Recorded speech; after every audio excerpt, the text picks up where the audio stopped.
Мен мисалы шаардан үйдөн шаарга баратканда көп убакыттарда ойлонуп, анан Аллага дуа кылып кетем. Я Алла, сен ушундайсың, я Алла. Сен мени көрүп турасың, сен мени кечиресиң, сен мени чыдаган жоксуң. Сенден башка баары чыдап кетиши мүмкүн, бирок сен чыдабайсың мени, Алла. Деп ушу мага күч берет.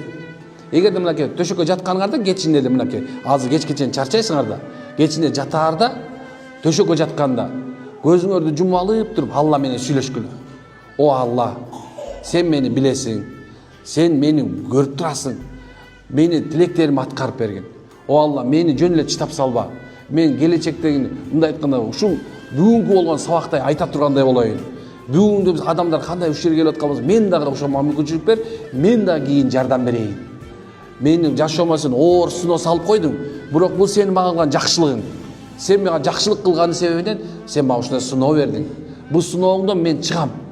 Я Алла, сен мени жакшы көрөсүң, ошон сен менин тамагымды берип атасың.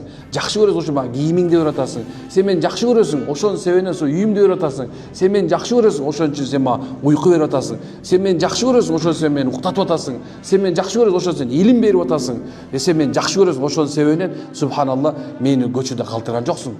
Сен мени жакшы көрүп өткөнсүң, я Алла. Мени тет жактан бир жерден бир молдон алып келип керек болсо, мынекет сүйлөтүп койдуң. Сен өзүңдү, сөзүңдү молдонун ооз аркылуу мени жакшы көрөңдү билгизип койдуң, я Алла. Алла Таала кайрылгыла, Алла Таала. Анткени Алла Таала айтат го, силер мага кайрылгыла, мага дуа кылгыла. Мен силерди унуткан жокмун. Мен силерге берем. Силерди мен дайым дагы жакшы көрөмүн. Силер мынекет Уд'у раббакум тадарру хуфията. Уд'у раббакум тадарру хуфията. Силер өзүңөрдүн жаратуучуңарды дейт.